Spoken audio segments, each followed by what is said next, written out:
ओम गंग गणपते नमः। आप सभी का मेरे चैनल पर बहुत बहुत स्वागत है। इस वीडियो में हम श्री सत्यनारायण भगवान की कथा सुनेंगे। एक समय की बात है, नैमिषारण्य तीर्थ में सोनकादिक 88,000 ऋषियों ने श्री सूत जी से पूछा, हे प्रभु, इस कलयुग में वेद विद्या रहित मनुष्यों को प्रभु भक्ति किस प्रकार मिल सकती है तथा उनका उद्धार कैसे होगा। हे मुनि श्रेष्ठ, कोई ऐसा तप बताइए जिससे थोड़े समय में ही पुण्य मिले और मनवांछित फल भी मिल जाए। इस प्रकार की कथा सुनने की हम इच्छा रखते हैं। सर्वशास्त्रों के ज्ञाता सूत जी बोले, हे वैष्णव में पूज्य, आप सभी ने प्राणियों के हित की बात पूछी है, इसलिए मैं एक ऐसे श्रेष्ठ व्रत को आप लोगों को बताऊंगा जिसे नारद जी ने श्री लक्ष्मी नारायण जी से पूछा था और लक्ष्मीपति ने मुनि श्रेष्ठ नारद जी से कहा था। आप सभी से ध्यान से सुनिए। एक समय की बात है, योगी राज नारद जी दूसरों के हित की इच्छा लिए अनेकों लोकों में घूमते हुए मृत्यु लोक में आ पहुँचे। यहाँ उन्होंने अनेक योनियों में जन्मे प्रायः सभी मनुष्यों को अपने कर्मों द्वारा अनेकों दुखों से पीड़ित देखा। उनका दुख देखकर नारद जी सोचने लगे कि कैसा यत्न किया जाए जिसके करने से निश्चित रूप से मानव के दुखों का अंत हो जाए। इसी विचार पर मनन करते हुए वह विष्णु लोक में गए। वहां वह देवों के ईश भगवान श्री नारायण की स्तुति करने लगे, जिनके हाथों में शंख चक्र गदा और पद्म थे, गले में वरमाला पहने हुए थे। स्तुति करते हुए नारद जी बोले, हे भगवान, आप अत्यंत शक्ति से संपन्न हैं। मन तथा वाणी भी आपको नहीं पा सकती। आपका आदि मध्य तथा अंत नहीं है। निर्गुण स्वरूप सृष्टि के कारण भक्तों के दुख को दूर करने वाले आपको मेरा नमस्कार है। नारद जी की स्तुति सुनकर श्री हरि विष्णु जी बोले, हे मुनि श्रेष्ठ, आपके मन में क्या बात है? आप किस काम के लिए मेरे पास पधारे हैं? उसे निसंकोच कहिए। इस पर नारद मुनि बोले कि मृत्यु लोक में अनेक योनियों में जन्मे मनुष्य अपने कर्मों के द्वारा अनेक दुखों से दुखी हो रहे हैं। हे नाथ, आप मुझ पर दया रखते हैं तो बताइए कि वो मनुष्य थोड़े प्रयास से ही अपने दुखों से कैसे छुटकारा पा सकते हैं। श्री हरि विष्णु जी बोले, हे नारद, मनुष्यों की भलाई के लिए तुमने बहुत अच्छी बात पूछी है। जिसके करने से मनुष्य मोह से छूट जाता है, वह बात मैं कहता हूँ, उसे सुनो। स्वर्ग लोक व मृत्यु लोक दोनों में एक दुर्लभ उत्तम व्रत है जो पुण्य देने वाला है। आज प्रेम वश होकर मैं उसे तुमसे कहता हूँ। श्री सत्यनारायण भगवान का यह व्रत अच्छी तरह विधान पूर्वक करके मनुष्य तुरंत ही यहाँ सुख भोग कर मरने के उपरांत मोक्ष प्राप्त करता है। श्री हरि के वचन सुनकर नारद जी बोले कि उस उत्तम व्रत का फल क्या है और उसका विधान क्या है? यह व्रत किसने किया था? इस व्रत को किस दिन करना चाहिए? सभी कुछ विस्तार से बताइए। नारद जी की बात सुनकर श्री हरि बोले, दुख व शोक को दूर करने वाला यह व्रत सभी स्थानों पर विजय दिलाने वाला है। मानव को भक्ति व श्रद्धा के साथ शाम को श्री सत्यनारायण भगवान की पूजा धर्म परायण होकर ब्राह्मणों व बंधुओं के साथ करनी चाहिए। भक्ति भाव से ही नैवेद्य, केले का फल, घी, दूध और गेहूं का आटा सवाया लें। गेहूं के स्थान पर साठी का आटा, शक्कर तथा गुड़ लेकर वह सभी भक्षण योग्य पदार्थों को मिलाकर भगवान को भोग लगाएं। ब्राह्मणों सहित बंधु बांधवों को भी भोजन कराएं। उसके बाद स्वयं भोजन करें। भजन कीर्तन के साथ भगवान की भक्ति में लीन हो जाएं। इस तरह से ही सत्यनारायण भगवान का यह व्रत करने पर मनुष्य की सारी इच्छाएं निश्चित रूप से पूर्ण होती हैं। इस कलिकाल अर्थात कलयुग में मृत्यु लोक में मोक्ष का यही एक सरल उपाय बताया गया है। इति श्री सत्यनारायण व्रत कथा का प्रथम अध्याय संपूर्ण। बोलिए श्री सत्यनारायण भगवान की जय। श्री सत्यनारायण भगवान की कथा का द्वितीय अध्याय। श्री सूत जी बोले, हे ऋषियों, जिसने पहले समय में इस व्रत को किया था उसका इतिहास कहता हूँ, ध्यान से सुनो। सुंदर काशीपुरी नगरी में एक अत्यंत निर्धन ब्राह्मण रहता था।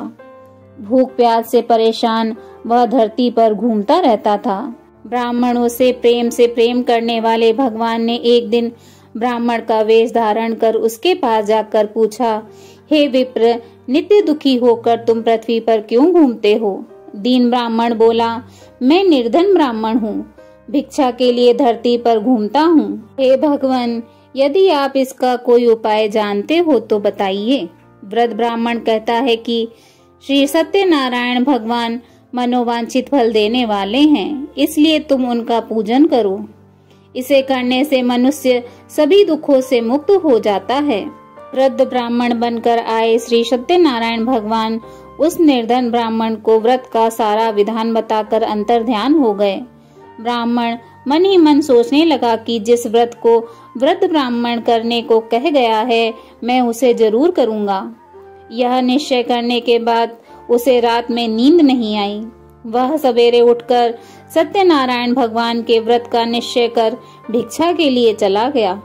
उस दिन निर्धन ब्राह्मण को भिक्षा में बहुत सा धन मिला, जिससे उसने बंधु बांधवों के साथ मिलकर श्री सत्यनारायण भगवान का व्रत संपन्न किया।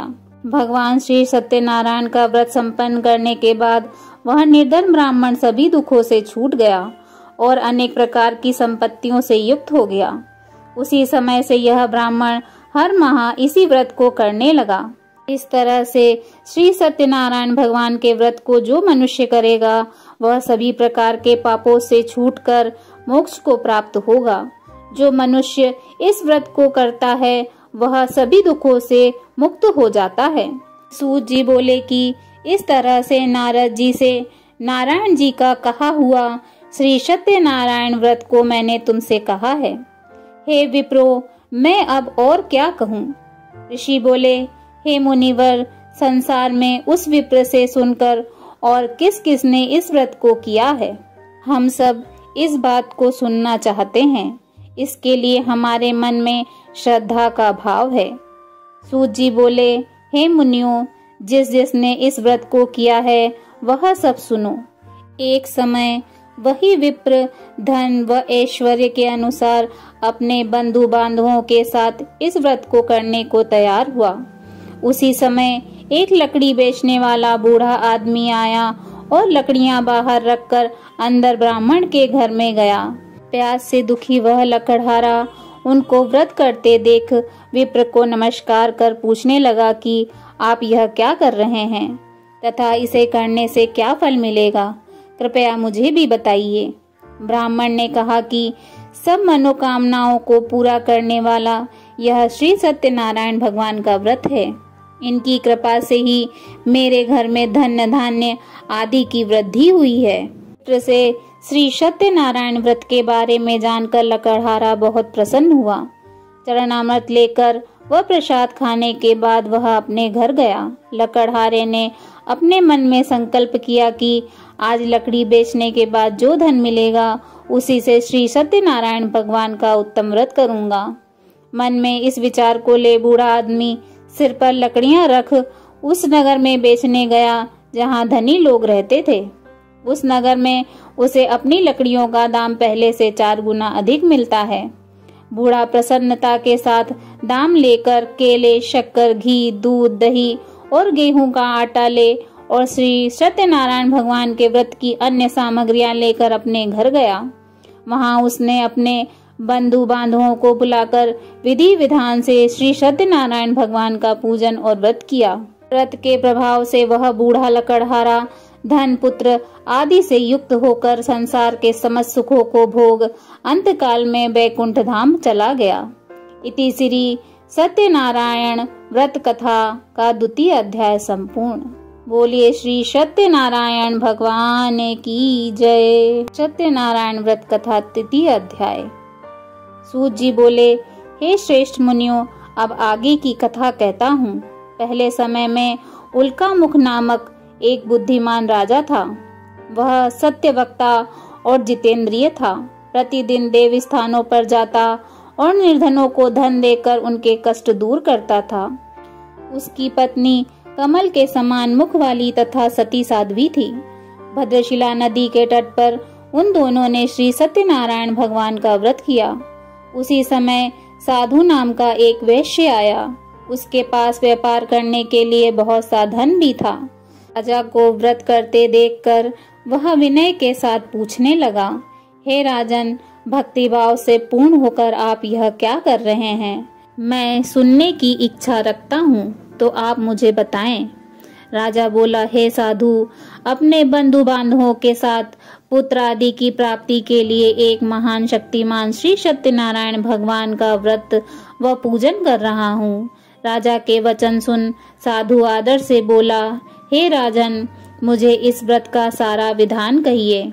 आपके कथनानुसार मैं भी इस व्रत को करूँगा। मेरी भी संतान नहीं है और इस व्रत को करने से निश्चित रूप से मुझे संतान की प्राप्ति होगी। राजा से व्रत का सारा विधान सुन व्यापार से निवृत्त हो वह अपने घर को गया।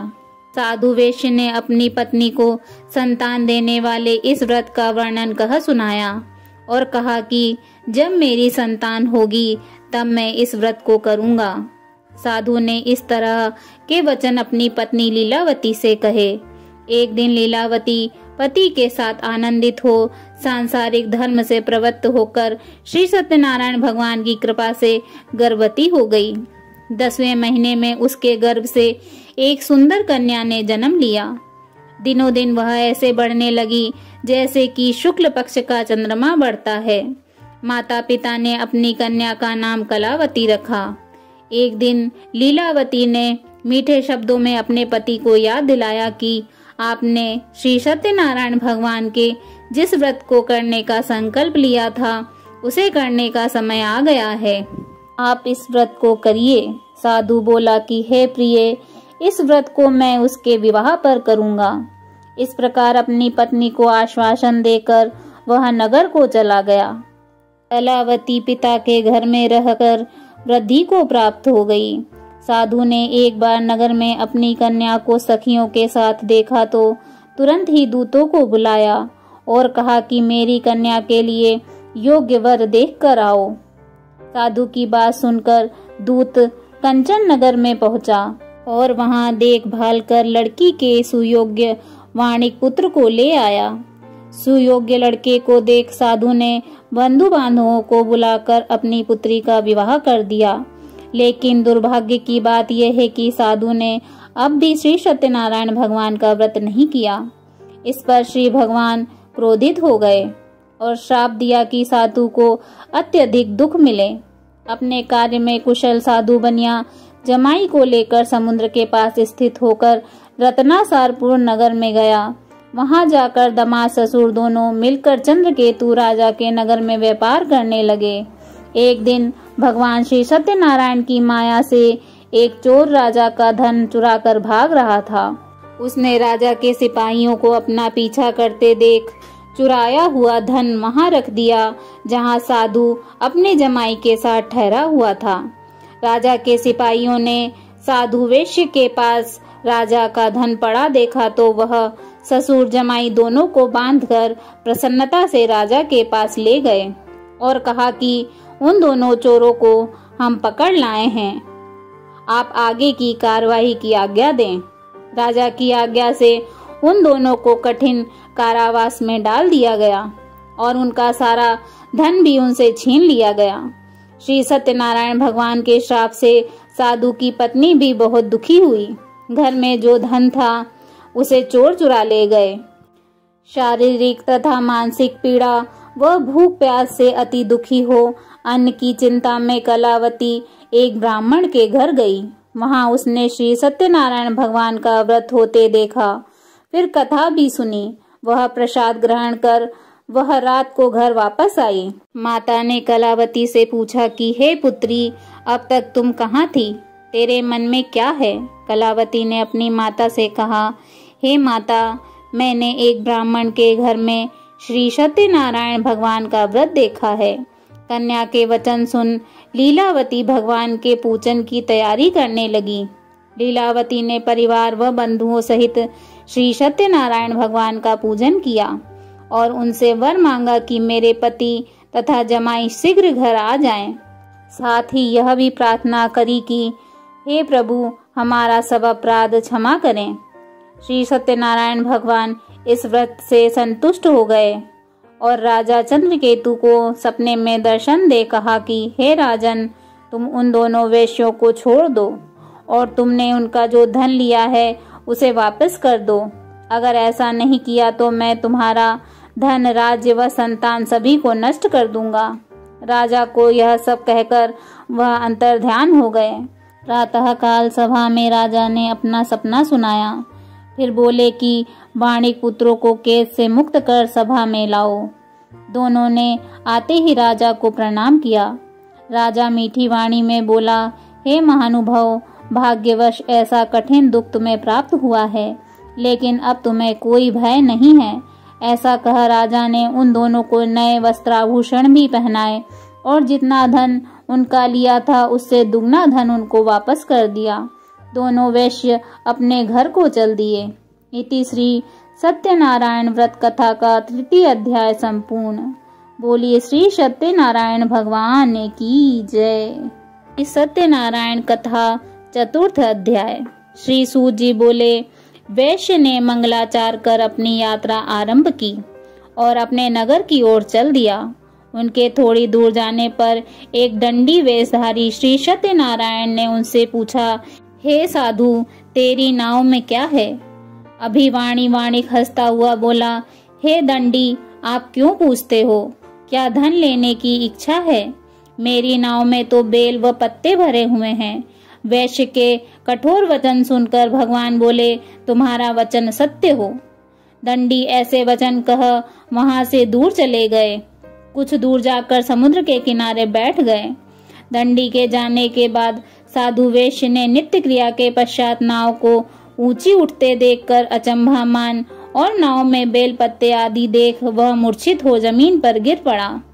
मूर्छा खुलने पर वह अत्यंत शोक में डूब गया। तब उसका दामाद बोला कि आप शोक न मनाएं, यह दंडी का श्राप है, इसलिए हमें उनकी शरण में जाना चाहिए, अभी हमारी मनोकामना पूरी होगी। दामाद की बात सुनकर वह दंडी के पास पहुंचा और अत्यंत भक्ति भाव नमस्कार करके बोला, मैंने आपसे जो असत्य वचन कहे थे उनके लिए मुझे क्षमा दें। ऐसा कहकर महान शोकातुर हो रोने लगा। तब दंडी भगवान बोले, हे वाणिक पुत्र, मेरी आज्ञा से बार बार तुम्हें दुख प्राप्त हुआ है। तू मेरी पूजा से विमुख हुआ। साधु बोला, हे भगवान, आपकी माया से ब्रह्मा आदि देवता भी आपके रूप को नहीं जानते, तब मैं अज्ञानी कैसे जान सकता हूँ? आप प्रसन्न होइए। अब मैं सामर्थ्य के अनुसार आपकी पूजा करूँगा। मेरी रक्षा करो और पहले के समान नौका धन से भर दो। साधु वैश्य के भक्ति पूर्वक वचन सुनकर भगवान प्रसन्न हो गए और उसकी इच्छा अनुसार वरदान देकर अंतर्ध्यान हो गए।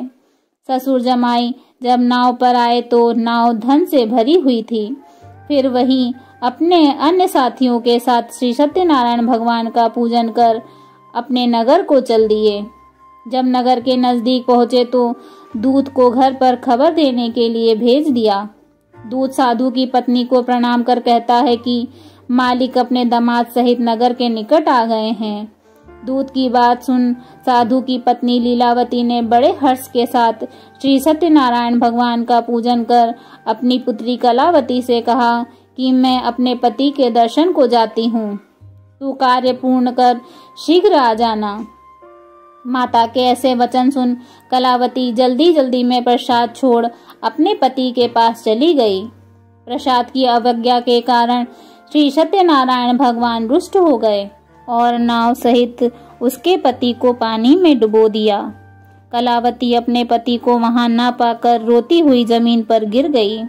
नौका को डूबा हुआ देख वह कन्या को रोता देख साधु दुखी होकर बोला, हे प्रभु, मुझसे और मेरे परिवार से जो भूल हुई है उसे क्षमा करें। साधु के दीन वचन सुनकर श्री सत्यनारायण भगवान प्रसन्न हो गए और आकाशवाणी हुई, हे साधु, तेरी कन्या मेरे प्रसाद को छोड़ कर आई है, इसलिए उसका पति अदृश्य हो गया है। यदि वह घर जाकर प्रसाद खाकर लौटती है तो इसे उसका पति अवश्य मिलेगा। ऐसी आकाशवाणी सुन कलावती घर पहुंचकर प्रसाद खाती है और फिर आकर अपने पति के दर्शन करती है। उसके बाद साधु अपने बंधु बांधवों सहित श्री सत्यनारायण भगवान का विधि विधान से पूजन करता है। इस लोक में सभी सुखों को भोग कर वह अंत में स्वर्ग को प्राप्त करता है। इति श्री सत्यनारायण व्रत कथा का 4th अध्याय संपूर्ण। बोलिए श्री सत्यनारायण भगवान की जय। श्री सत्यनारायण भगवान की कथा का 5वां अध्याय। श्री सूत जी बोले, हे ऋषियों, मैं और भी एक कथा सुनाता हूँ, उसे भी ध्यान पूर्वक सुनो। प्रजापालन में लीन तुंगध्वज नाम का एक राजा था। उसने भी भगवान का प्रसाद त्याग कर बहुत ही दारुण दुख प्राप्त किया था। एक बार वन में जाकर वन्य पशुओं को मारकर वह बड़ के पेड़ के नीचे आया। वहां उसने ग्वालों को भक्ति भाव से अपने बंधुओं सहित श्री सत्यनारायण भगवान का पूजन करते देखा। अभिमानवश राजा ने उन्हें देखकर भी पूजा स्थान में नहीं गया और ना ही उसने भगवान को नमस्कार किया। ग्वालों ने राजा को प्रसाद दिया, लेकिन उसने वह प्रसाद नहीं खाया और प्रसाद को वहीं छोड़कर वह अपने नगर को चला गया। जब वह नगर में पहुंचा तो वहां सब कुछ तहस नहस हुआ पाया, तो वह शीघ्र ही समझ गया कि यह सब भगवान ने ही किया है। वह दोबारा ग्वालों के पास पहुंचा और विधि पूर्वक पूजा करके प्रसाद को खाया तो श्री सत्यनारायण भगवान की कृपा से सब कुछ पहले जैसा हो गया। दीर्घ काल तक सुख भोगने के बाद मरणों उपरांत उसे स्वर्ग लोक की प्राप्ति हुई। जो मनुष्य परम दुर्लभ इस व्रत को करेगा तो वह भगवान श्री सत्यनारायण की अनुकंपा से उसे धन्य धान्य की प्राप्ति होगी। निर्धन धनी हो जाता है और भय मुक्त हो जीवन जीता है। संतानहीन मनुष्य को संतान सुख मिलता है और सारे मनोरथ पूर्ण होने पर वह मानव अंत काल में वैकुंठ धाम को जाता है। श्री सूत जी बोले, जिन्होंने पहले इस व्रत को किया है, अब उनके दूसरे जन्म की कथा कहता हूँ। वृद्ध सतानंद ब्राह्मण ने सुदामा का जन्म लेकर मोक्ष की प्राप्ति की। लकड़हारे ने अगले जन्म में निषाद बनकर मोक्ष प्राप्त किया। उल्कामुख का राजा दशरथ होकर वैकुंठ को गए। साधु नाम के वैश्य ने मोरध्वज बनकर अपने पुत्र को आरे से चीरकर मोक्ष प्राप्त किया। महाराज तुंगध्वज ने स्वयंभू होकर भगवान में भक्ति युक्त हो कर्म कर मोक्ष पाया। इति श्री सत्यनारायण व्रत कथा का 5वां अध्याय संपूर्ण। बोलिए श्री सत्यनारायण भगवान की जय। श्रीमन्नारायण नारायण नारायण भजमन नारायण नारायण नारायण श्रीमन्नारायण नारायण नारायण श्रीमन्नारायण नारायण नारायण लक्ष्मी नारायण नारायण नारायण श्रीमन्नारायण नारायण नारायण। आइए सुनते हैं श्री सत्यनारायण भगवान की आरती। ओम जय लक्ष्मी रमणा, स्वामी जय लक्ष्मी रमणा, श्री सत्यनारायण स्वामी जन पातक हरणा। ओम जय लक्ष्मी रमणा, रत्न जड़ित सिंहासन अद्भुत छवि राजे, स्वामी अद्भुत छवि राजे। नारत करत निरंजन घंटा ध्वनि बाजे। ओम जय लक्ष्मी रमणा, प्रकट भये कली कारण द्विज को दर्श दियो, स्वामी द्विज को दर्श दियो। बूढ़ो ब्राह्मण बनकर, बूढ़ो ब्राह्मण बनकर कंचन महल कियो। ओम जय लक्ष्मी रमणा। दुर्बल भील कठोरा जिन पर कृपा करी, स्वामी जिन पर कृपा करी। चंद्रचूंड एक राजा, चंद्रचूंड एक राजा तिनकी विपत्ति हरी। ओम जय लक्ष्मी रमणा। वैश्य मनोरथ पायो, श्रद्धा तज दीनी, स्वामी श्रद्धा तज दीनी।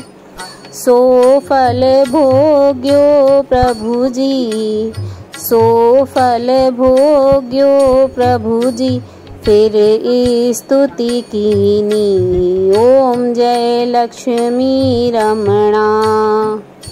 भाव भक्ति के कारण छिन छिन रूप धर्यो, स्वामी छिन छिन रूप धर्यो। श्रद्धा धारण कीनी, श्रद्धा धारण कीनी तिनको काज सर्यो। ओम जय लक्ष्मी रमणा। ग्वाल बाल संग राजा वन में भक्ति करी, स्वामी वन में भक्ति करी। मन वांछित फल दीनो, मन वांछित फल दीनो दीन दयाल हरि। ओम जय लक्ष्मी रमणा। चढ़त प्रसाद सवायो कदली फल मेवा, स्वामी कदली फल मेवा। धूप दीप तुलसी से, धूप दीप तुलसी से राजी सतदेवा। ओम जय लक्ष्मी रमणा। श्री सत्यनारायण जी की आरती जो कोई नर गावे, स्वामी प्रेम सहित गाए। रिद्धि सिद्धि सुख संपत्ति सहज रूप पाए। ओम जय लक्ष्मी रमणा। ओम जय लक्ष्मी रमणा। स्वामी जय लक्ष्मी रमणा। श्री सत्यनारायण स्वामी जन पातक हरणा। ओम जय लक्ष्मी रमणा। बोलिए श्री सत्यनारायण भगवान की जय।